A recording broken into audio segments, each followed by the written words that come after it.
ਬਿਸਮਿਲ੍ਲਾਹਿਰਰਹਿਮਾਨਿਰਰਹੀਮ। ਆਲਾ ਹਜ਼ਰਤ ਇਮਾਮ ਅਹਿਮਦ ਰਜ਼ਾ ਖਾਂ ਬਰੇਲਵੀ ਨੂੰ ਨਵਾਬ ਆਫ ਭੋਪਾਲ ਸਨ ਜਾਂ ਕਿਸੇ ਹੋਰ ਨਵਾਬ ਦੇ ਨੁਮਾਇੰਦੇ ਨੇ ਉਹਨਾਂ ਨੂੰ ਆਖਿਆ ਕਿ ਤੁਸੀਂ ਕਸੀਦਾ ਲਿਖੋ ਨਵਾਬ ਸਾਹਿਬ ਦਾ, ਅਸੀਂ ਤੁਹਾਨੂੰ ਇਨਾਮ ਦਿਆਂਗੇ। ਆਲਾ ਹਜ਼ਰਤ ਨੇ ਚੰਦ ਅਸ਼ਾਰ ਲਿਖੇ ਅਤੇ ਉਹਨਾਂ ਫਰਮਾਇਆ कि क्यों करूँ मदहा मैं अहले दुवल रज़ा, पड़े इस बला में मेरी बला, मैं गदा हूँ अपने करीम का, मेरा दीन पारा है ना नहीं।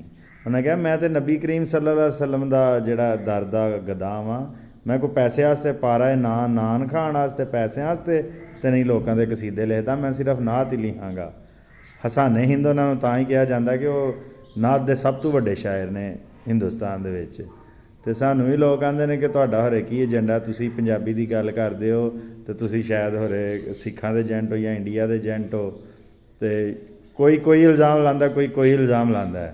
तो साडा भी सादा जिहा है कि पंजाबी एक शायर ने आख्या है कि तेरे नां तो मुफ्त वकांदी हाँ, तेरी बांदियां दी भी बांदी हाँ, तेरे दर दे कुत्तियां नाल अदब। या रसूल अल्लाह, सानू तो तुहाडे दर दे कुत्तियां दे नाल भी अदब है।